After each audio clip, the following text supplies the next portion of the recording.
हाँ हाँ हाँ, ला ला ला। हेलो नमस्कार मेरे दोस्तों, स्वागत है आप सभी का अपने YouTube चैनल रोशन ITI बेगूसराय पर। दोस्तों, पारा मेडिकल के इस बढ़िया श्रृंखला को आगे बढ़ाते हुए हम इस वीडियो में बायोलॉजी सब्जेक्ट से ही रिलेटेड एक छोटा सा टॉपिक पादप कार्यकी से ही संबंधित 15 महत्वपूर्ण MCQ क्वेश्चन को पढ़ने वाले हैं। चलिए तो क्वेश्चन को शुरू करते हैं। देखिए, क्वेश्चन है 1 नंबर क्वेश्चन कि श्वसन होता है। क्या है क्वेश्चन? श्वसन होता है।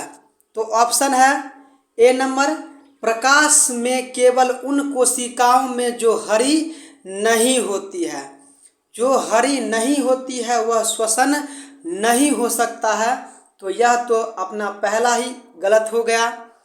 आगे ऑप्शन है बी नंबर में, प्रकाश व अंधेरे दोनों में उन कोशिकाओं में हरी नहीं होती है। यह भी गलत हो गया। सी नंबर कहता है कि सभी जीवित कोशिकाओं में प्रकाश व अंधेरे दोनों में। हाँ, ये सही हो जाता है। तो प्रश्न क्या है? श्वसन होता है। श्वसन किसमें होता है? सभी जीवित। क्या है प्रश्न? कि श्वसन होता है। तो आंसर क्या हो जाएगा? ऑप्शन नंबर सी, यानी कि सभी जीवित कोशिकाओं में प्रकाश व अंधेरे दोनों में होता है। यानी कि इसका आंसर क्या हो जाएगा? ऑप्शन नंबर सी हो जाता है। आगे चलते हैं अगले प्रश्न पर। प्रश्न है, कोशिका में श्वसन का स्थान है। क्या है प्रश्न? कोशिका में श्वसन का स्थान है। तो बहुत ही आसान सा सवाल है, आपको इसका आंसर आता भी होगा कि इसका आंसर क्या हो जाएगा? माइटोकॉन्ड्रिया में होता है। तो प्रश्न क्या है? कोशिका में श्वसन का स्थान है, स्थल है। तो कौन सा स्थल है? माइटोकॉन्ड्रिया इसका स्थल होता है। आगे चलते हैं अगले प्रश्न पर। प्रश्न है प्रश्न नंबर 3। देखिए, ग्लाइकोलाइसिस उपस्थित होता है। क्या है प्रश्न? ग्लाइकोलाइसिस उपस्थित होता है। ऑप्शन देखिए, ए नंबर में माइटोकॉन्ड्रिया में, बी नंबर कोशिका द्रव में, सी नंबर रिक्तिका में और डी नंबर केंद्रक में। तो इसका आंसर क्या हो जाएगा? ऑप्शन नंबर बी, यानी कि कोशिका द्रव में उपस्थित होता है। क्या है प्रश्न? ग्लाइकोलाइसिस उपस्थित होता है। किसमें उपस्थित होता है? कोशिका द्रव में यह उपस्थित होता है। आगे देखते हैं अगले प्रश्न को। प्रश्न है, कार्बोहाइड्रेट एवं वसा उपापचय या ग्लाइकोलाइसिस क्रेब्स चक्र एवं वसीय अम्ल के बीटा ऑक्सीकरण के बीच में करी होती है। क्या है प्रश्न? कार्बोहाइड्रेट एवं वसा उपापचय या ग्लाइकोलाइसिस क्रेब्स चक्र एवं वसीय अम्ल के बीटा ऑक्सीकरण के बीच में करी होती है। तो ऑप्शन देखिए, एसिटाइल CoA, बी नंबर एक्सेलोएसीटेट और सी नंबर सिट्रिक अम्ल और डी नंबर पायरुविक अम्ल। तो इसका आंसर क्या हो जाता है? ऑप्शन नंबर ए, यानी कि एसिटाइल CoA हो जाता है। यानी कि ऑप्शन नंबर ए इस प्रश्न का सही आंसर हो जाएगा। अगले प्रश्न को देखते हैं। प्रश्न है, यूकैरियोटिक में ग्लूकोज के एक अणु के पूर्ण ऑक्सीकरण द्वारा ATP का शुद्ध लाभ होता है। क्या है प्रश्न? यूकैरियोटिक में ग्लूकोज के एक अणु के पूर्ण ऑक्सीकरण द्वारा ATP का शुद्ध लाभ होता है। तो आंसर क्या हो जाएगा इसका? ऑप्शन नंबर बी, यानी कि 36 ATP का शुद्ध लाभ इसको होता है। अब हम लोग बात करते हैं कि ATP का पूर्ण रूप क्या होता है। तो क्या हो जाएगा इसका? एडिनोसिन ट्राइफॉस्फेट होता है। यह ऊर्जा की एक इकाई के रूप में जाना जाता है। अगले प्रश्न को देखते हैं। प्रश्न है प्रश्न नंबर 6 देखिए, अनॉक्सी श्वसन का अंतिम उत्पाद क्या होता है? क्या है प्रश्न? अनॉक्सी श्वसन का अंतिम उत्पाद क्या होता है? तो इसका अंतिम उत्पाद क्या होता है? इथाइल एल्कोहल तथा CO2 होता है। इस प्रश्न को आप बहुत ही आसान तरीके से समझ सकते हैं इस प्रकार की, शरीर में किसी भी व्यक्ति को ऐंठन या फिर जलन का महसूस कब होता है? जब वह थकता है। या फिर आप एक तरीके से और समझ सकते हैं कि शरीर में किसी भी व्यक्ति को पेन यानी कष्ट कब होता है? जब वह पूर्ण रूप से ऑक्सीजन का ग्रहण नहीं कर पाता है, यानी कि उसके शरीर में कार्बन डाइऑक्साइड की मात्रा ज़्यादा हो जाता है। उसी को हम लोग अनॉक्सी श्वसन कहते हैं। अनऑक्सी श्वसन का अर्थ ही होता है कि ऑक्सीजन की अनुपस्थिति में, मतलब कि ऑक्सीजन नहीं रहेगा, वैसे स्थिति में क्या होता है कि इथाइल एल्कोहल एवं CO2 का निर्माण होता है। तो इसका आंसर क्या हो जाएगा? ऑप्शन नंबर C हो जाता है। अगले प्रश्न को देखते हैं।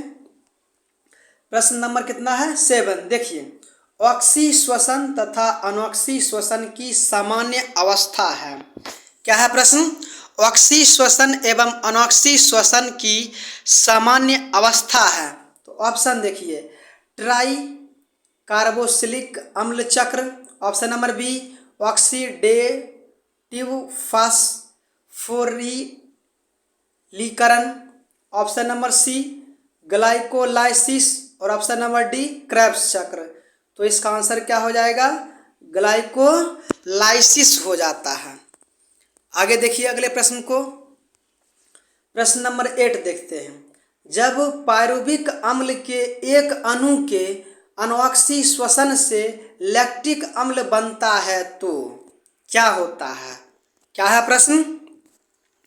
कि जब पायरुविक अम्ल के एक अणु के अनऑक्सी श्वसन से लैक्टिक अम्ल बनता है तो क्या होता है? 6 ATP अणु की हानि होती है, यानी कि 6 ATP ऊर्जा इसमें लॉस हो जाता है। इसका आंसर क्या हो जाएगा? ऑप्शन नंबर बी हो जाता है। आगे देखते हैं अगले प्रश्न को। प्रश्न नंबर 9 देखते हैं। देखिए, श्वसन के दौरान पायरुविक अम्ल का निर्माण होता है। क्या है प्रश्न? श्वसन के दौरान पायरुविक अम्ल का निर्माण होता है। पायरुविक अम्ल का निर्माण कहाँ होता है? ग्लाइकोलाइसिस में होता है। फिर से देखते हैं प्रश्न को। श्वसन के दौरान पायरुविक अम्ल का निर्माण होता है। कहाँ पे होता है? ग्लाइकोलाइसिस में होता है। अगले प्रश्न को देखिए, क्रेब्स चक्र होता है। क्या है प्रश्न? क्रेब्स चक्र होता है। देखिए ऑप्शन, डिक्टियोसोम में, लाइसोसोम में, अंतःप्रद्रव्य जालिका में और फिर माइटोकॉन्ड्रियल मैट्रिक्स में। तो आंसर इसका क्या हो जाएगा? ऑप्शन नंबर बी, यानी कि माइटोकॉन्ड्रियल मैट्रिक्स में होता है। क्या है प्रश्न? क्रेब्स चक्र होता है, तो यह क्या होता है? माइटोकॉन्ड्रियल मैट्रिक्स में होता है। आगे देखते हैं प्रश्न को। प्रश्न है, ग्लाइकोलाइसिस व क्रेब्स चक्र के मध्य कौन सी कड़ी है? क्या है प्रश्न? ग्लाइकोलाइसिस व क्रेब्स चक्र के मध्य कौन सी कड़ी है? तो देखिए ऑप्शन ए नंबर सिट्रिक अम्ल, B number acetyl, C number succinic अम्ल, उसके बाद डी नंबर में ऑक्सेलोएसेटिक अम्ल। तो इसका आंसर क्या हो जाएगा? ऑप्शन नंबर बी, यानी कि एसिटाइल CoA हो जाता है। क्या है प्रश्न? ग्लाइकोलाइसिस व क्रेब्स चक्र के मध्य कौन सी कड़ी है? तो क्या हो जाएगा इसका आंसर? ऑप्शन नंबर बी, यानी कि एसिटाइल CaO हो जाता है। आगे देखते हैं अगले प्रश्न को। प्रश्न नंबर 12 देखिए, ग्लाइकोलाइसिस का लक्षण है। क्या है प्रश्न? ग्लाइकोलाइसिस का लक्षण है। ऑप्शन देखिए, ए नंबर में प्रोटीन का ग्लूकोज में बदलना, बी नंबर ग्लूकोज का फ्रुक्टोज में बदलना, सी नंबर स्टार्च का ग्लूकोज में बदलना और डी नंबर ग्लूकोज का पायरुविक अम्ल में बदलना। तो इसका आंसर क्या हो जाता है? ऑप्शन नंबर डी यानी कि ग्लूकोज का पायरुविक अम्ल में बदलना हो जाता है। नेक्स्ट प्रश्न को देखते हैं। प्रश्न है क्रेब्स चक्र के, क्या है प्रश्न? क्रेब्स चक्र के सक्सीनेट स्तर पर हटने वाले हाइड्रोजन परमाणु ग्रहण किए जाते हैं। क्या है प्रश्न? क्रेब्स चक्र के सक्सीनेट स्तर पर हटने वाले हाइड्रोजन परमाणु ग्रहण किए जाते हैं। तो इसका आंसर क्या हो जाता है? यानी कि FAD द्वारा ग्रहण किया जाता है। ऑप्शन नंबर ए इस प्रश्न का सही आंसर हो जाएगा। क्या हो जाता है आंसर इसका? FAD द्वारा ग्रहण किए जाते हैं। अगले प्रश्न को देखिए। प्रश्न है पौधे में ऑक्सी श्वसन के अंतिम उत्पाद हैं। क्या है? पौधे में ऑक्सी श्वसन के अंतिम उत्पाद हैं। जब पौधे में ऑक्सी श्वसन होता है तो अंतिम उत्पाद के रूप में क्या बनता है? CO2 बनता है। क्या हो जाता है इसका? CO2 जल एवं ऊर्जा का निर्माण होता है। यहीं पर अगर जंतु की अगर बात रहता तब इसमें क्या हो जाता? जल एवं ऊर्जा बनता है और साथ में ही O2 का निर्माण होता है। लेकिन यहाँ पर पौधे की बात कहा जा रहा है तो वैसे स्थिति में क्या हो जाएगा? CO2 जल एवं ऊर्जा का अंतिम रूप में इसका उत्पाद बनता है। आगे चलते हैं अगले प्रश्न पर। देखिए प्रश्न, यद्यपि श्वसन में CO2 बाहर निकलती है फिर भी वायुमंडल में CO2 की मात्रा स्थिर रहती है। क्या है प्रश्न? क्या है प्रश्न? देख लेते हैं एक बार हम लोग इसको। हाँ देखिए प्रश्न, हाँ प्रश्न देखिए एक बार कि प्रश्न है यद्यपि श्वसन में CO2 बाहर निकलती है फिर भी वायुमंडल में CO2 की मात्रा स्थिर रहती है, क्यों? तो इसका हम लोग ऑप्शन देखते हैं कि ऑप्शन इसमें क्या दिया गया है। देखिए ऑप्शन, ऑप्शन है ए नंबर में CO2 कार्बोनेट चट्टानें बना देती है। बी नंबर में CO2 एक बफर होती है। सी नंबर में प्रकाश संश्लेषण में CO2 कार्बोहाइड्रेट में बदल जाती है। और डी नंबर कहता है ऑप्शन कि प्रकाश संश्लेषण के अंतर्गत CO2 का अपघटन हो जाता है। तो इसका आंसर क्या हो जाएगा? ऑप्शन नंबर सी यानी कि प्रकाश संश्लेषण में CO2 कार्बोहाइड्रेट में बदल जाती है। इसका एक बार हम लोग फिर से प्रश्न को पढ़ते हैं। यद्यपि श्वसन में CO2 बाहर निकलती है फिर भी वायुमंडल में CO2 की मात्रा स्थिर रहती है, क्यों? क्योंकि प्रकाश संश्लेषण में CO2 कार्बोहाइड्रेट में बदल जाती है। इस प्रश्न का आंसर क्या हो जाएगा? ऑप्शन नंबर सी हो जाता है। आगे देखते हैं अगले प्रश्न को।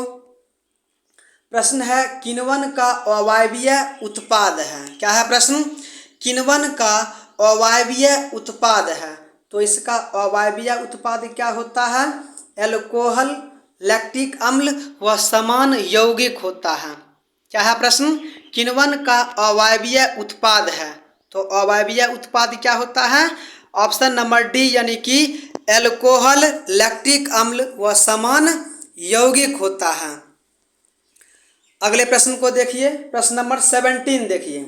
ऑक्सीकरणी फास्फोलीकरण होता है। ऑप्शन देखिए, प्रकाश संश्लेषण में, श्वसन में, वाष्पोत्सर्जन में और प्रोटीन संश्लेषण में। तो इसका आंसर क्या हो जाता है? ऑप्शन नंबर बी यानी कि श्वसन में होता है। क्या है प्रश्न? ऑक्सीकरणी फास्फोरिलीकरण होता है या किस में होता है? श्वसन में होता है।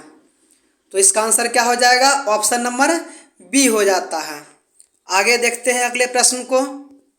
देखिए प्रश्न 18 नंबर प्रश्न, कोशिका क्रियाशीलता में ऊर्जा का सामान्य स्रोत है?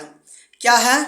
कोशिका क्रियाशीलता में ऊर्जा का सामान्य स्रोत है। तो ऊर्जा का सामान्य स्रोत क्या हो जाता है? एटीपी होता है और इसका पूर्ण रूप क्या हो जाता है? एडिनोसिन ट्राइफॉस्फेट हो जाता है। अगले प्रश्न को देखिए। प्रश्न है ईएमपी पथ के दौरान कुल एटीपी का उत्पादन होता है। क्या है प्रश्न?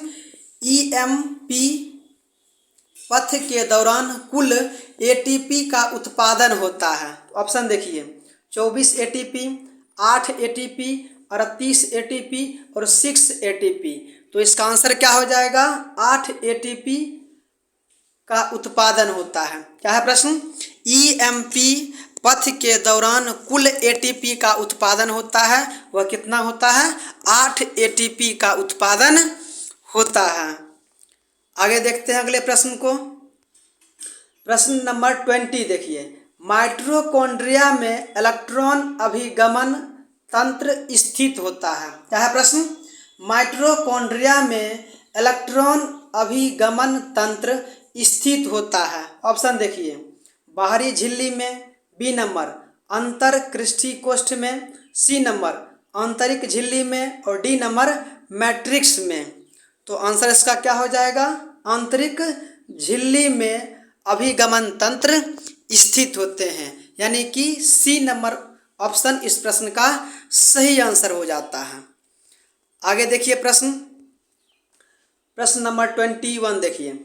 श्वसन क्रिया में फॉस्फेट बंधक ऊर्जा का सर्वाधिक मात्रा में उत्पादन होता है। क्या है प्रश्न? श्वसन क्रिया में फॉस्फेट बंधक ऊर्जा का सर्वाधिक मात्रा में उत्पादन होता है। तो ऑप्शन देखिए ए नंबर अनॉक्सी श्वसन में, बी नंबर ग्लाइकोलाइसिस में, सी नंबर क्रेब्स चक्र में और डी नंबर इनमें से कोई नहीं।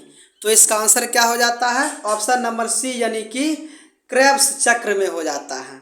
क्या है प्रश्न? श्वसन क्रिया में फास्फेट बंधक ऊर्जा का सर्वाधिक मात्रा में उत्पादन होता है। तो इसका ऑप्शन क्या हो जाएगा? ऑप्शन नंबर सी यानी कि क्रेब्स चक्र में होता है।